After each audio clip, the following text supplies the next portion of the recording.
এই বন্ধুরা দেখো, আমি ব্রাশ করতে করতে তোমাদের সামনে চলে এসেছি।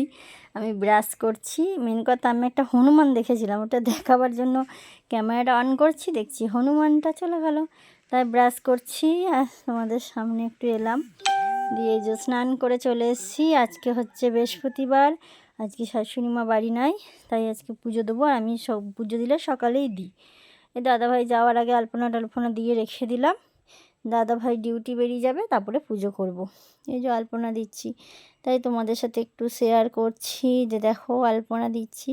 কোনো রকম দিলাম, এত ছোট জায়গা তো আর সেরকম ভালো পারিও না সত্যি কথা বলতে। দাদাভাই চলে গেছে। এই যে এবার আমি লক্ষ্মীর ঘট ভরে নেবো। লক্ষ্মীর ঘট ভরে ফুল টুল সাজিয়ে তারপরে ঘট বসাবো, নিয়ে পুজো করব। আজকে তো বৃহস্পতিবার। এই দেখো সুন্দর করে ঠাকুরের জায়গাটা আমি সাজিয়ে নিলাম। দিয়ে এবারে পুজো টুজো করে নিই। আজকে বেশি তো একটু সময় লাগবে, কেন বাইরে আলপনা দিলাম। এই দেখো পুজো হয়ে গেল। পুজো টুজো করে তারপরে এই যে আমি এখনও বসে বসে বসে পুজো করছি আর তোমাদেরকে শেয়ার করছি। এবার পুজো দিয়ে আমার কমপ্লিট হয়ে গেল। Good morning, welcome back to my channel Rupa Malakar ব্লগে তোমাদের স্বাগতম। খুব খুব ভালোবাসা। আজকে বৃহস্পতিবার, নতুন একটা ব্লগ নিয়ে চলে এসেছি। সারাদিন কি করছি না করছি দেখতে থাকো। আজকে বৃহস্পতিবার, আমার সকালে আলপনা দিয়ে পুজো দেওয়া হয়ে গেছে, তোমাদের সাথে শেয়ার করলাম। এখন চা করছি, ছেলেকে স্কুল পাঠাই, ঘর ধরে পরিস্থিতি ভালো না, পরিষ্কার করি তারপরে আসছি। এই দেখো এবার আমি চা নিয়ে বসছি, চা খাবো তোমাদের সাথে।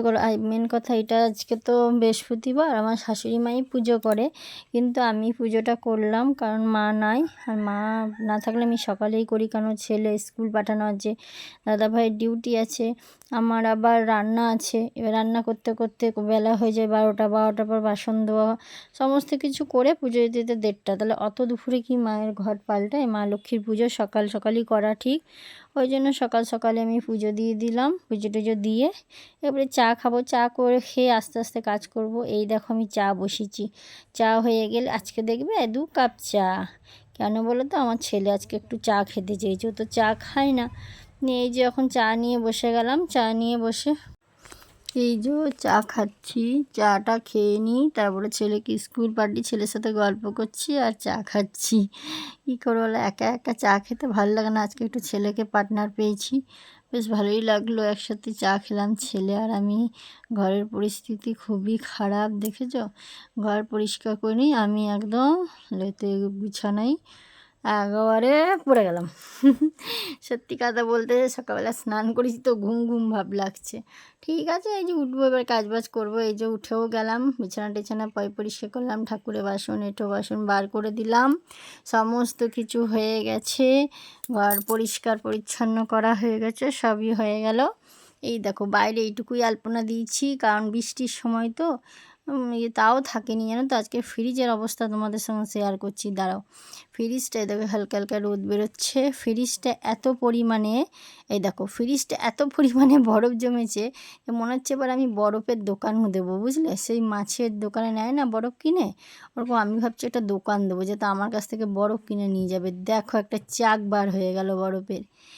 এইগুলো করার ছিল, আজকে অনেক দেরি হয়ে গেছিলো, কারণ এত বরফ এত কাজ যে মানে এসব করতে করতেই আমার দেরি হয়েছে। দেখো তোমাদের সাথে শেয়ার করছি আমি, বরফটা কত মোটা হয়ে জমে গেছিলো। এগুলো সব পরিষ্কার করলাম। আজকে সেরম কিছু রান্না করিনি। দাদাভাই বলেছে এই দেখো বরফ তুলে এবার ফ্রিজটা আমি পুরো পরিষ্কার করব। এদিকে আলু ভাজা বসিয়েছি, আজকে সেরম কিছু রান্না করব না, দাদাভাই সেদ্ধ ভাত খেতে চেয়েছে। এদিকে চায়ের বাসন টাসন ধোয়া হয়ে গেছে, আরও বাসন আছে, প্রচুর বাসন আজকে, কারণ ফ্রিজের সব বার করে ধুয়েছি, দিয়ে পরিষ্কার করলাম। কেন মাঝে মাঝে করতে হয়, আমরা শুক্রবার করি কিন্তু সব বার করি না, ট্রেগুলো বার করি। আজকে বরফ টরফ সবই তুলে একটা দোকান দেবো, বুঝলে? বরফে তোমাদের যদি কারোর প্রয়োজন তোমরা এসে বরফ নিয়ে যেও। মাছের যদি দোকান থাকে তোমাদের, ভাবছি এবার বরফের দোকান দেবো। ফালতু বরফগুলো নষ্ট করে তো লাভ নেই, কী করবো বলো? এত এত বরফ জমছে যে কিছু করার নাই। এই একটু গল্প করছি, সারাদিন বাড়িতে একা। আজকে খুব তোমাদের সামনে অনেকবারই এসেছি, আসতে তো টাইম পাই না। এই দেখো চুল টুল খেপির মতো উঠিয়ে রেখেছি, গরমে ভেজা চুল, তাও ছেড়ে আমি থাকতে পারছি না, এত গরম লাগছে। ফ্রিজ টিজ পুরো পরিষ্কার করে রান্না এখন হ্যাঁ হয়ে গেছে না, বাইরে ভাতটা হচ্ছে মনে হয়, মানে ভয়েসটা আমি রাতে দিচ্ছি তো সেই জন্য আমি এখন বলতে পারবো না যে মানে হয়েছে কি হয়নি, মনে নাই অতটা। আজকে এই যে একটু বসে বসে তোমার সাথে গল্প করছি, খুব মনটা ভালো লাগছে। সকাল সকাল চান, তাও আমি আবার চান করেছি, কারণ রান্না করে আমি চান না করে একদম থাকতে পারি না। আমার খুবই কষ্ট হয় চান না করে থাকতে রান্না করার পর। এই দেখো হনুমানগুলোর মজা দেখো, আজকে এতগুলো হনুমান এসছে যে হনুমানগুলোর মজা দেখো শুধু, যে বারবার উপরে একে দেখো কীভাবে উঠবে শুধু হনুমানটা, তুমি দেখো হনুমানের দেখো আজকে প্রচুর হনুমান এসে সব আমাদের এখানে বসে, কত বাসন ধুতে আছে, এদের জন্য বাসনগুলো আমি ধুতে পারছি না, ভয় লাগছে যদি গায়ে ঝাঁপে। দেখো কত সুন্দর ঝাঁপিয়ে উঠছে, দেখতেও বেশ ভালো লাগে বলো। এই যে বসে আছে, ওদেরও কী করবে বলো, ওদেরও তো খিদে পায়, ওরাও তো পশু বলো, এবার খাবার চাহিদায় চারদিকে ঘুরে বেড়ায়।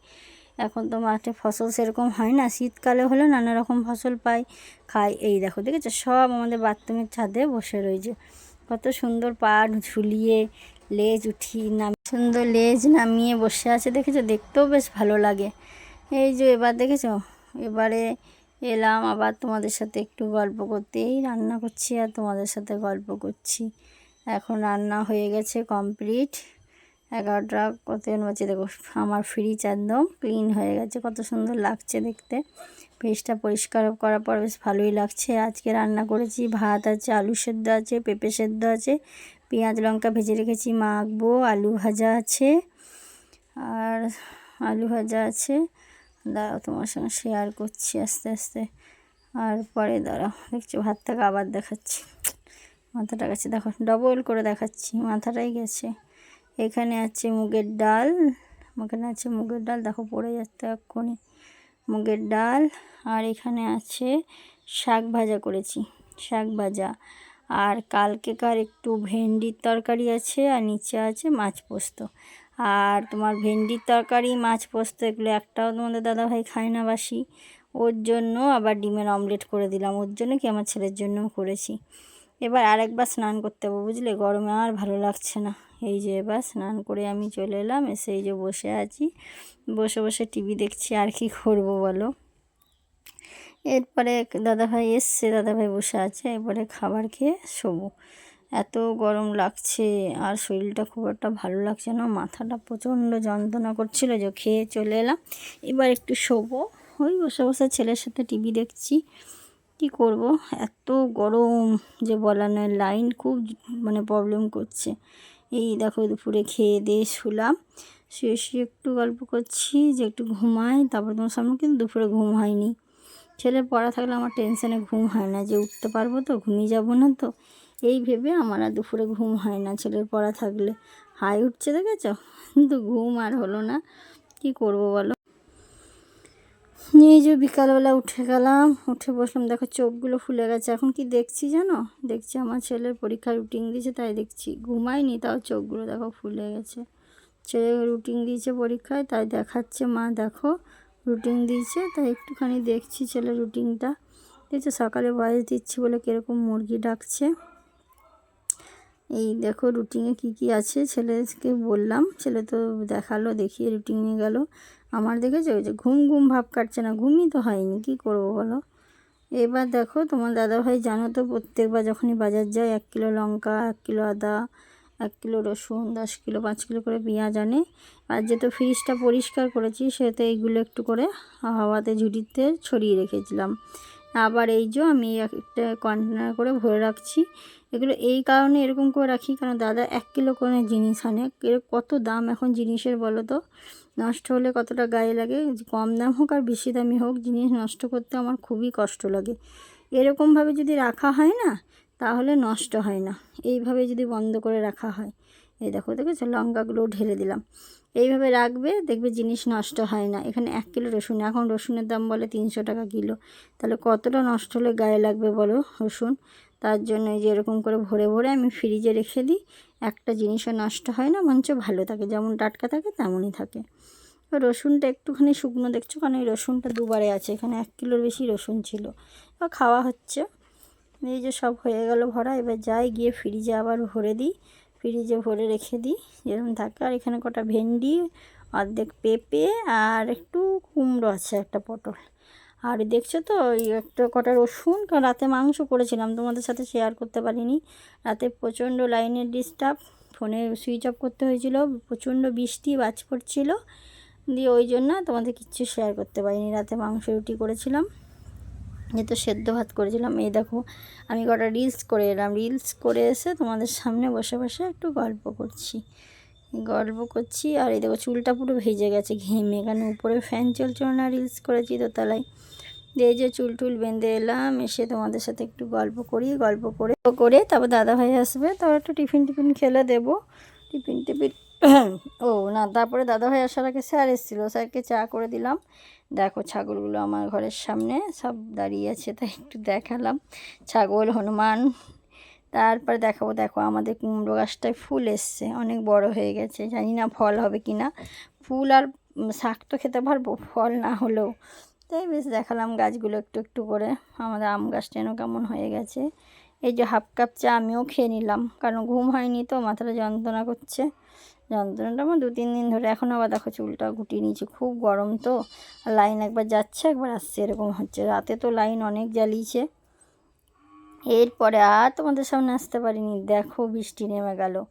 এমন বৃষ্টি আর বাজ কাকে বলে। তারপরে এখানেই আমি ব্লগটা শেষ করলাম। কালকে আবার নতুন একটা ব্লগ নিয়ে ফিরে আসবো। তোমরা আমার পাশে থেকো, সাবস্ক্রাইব করো, লাইক করো, কমেন্ট করো। টাটা।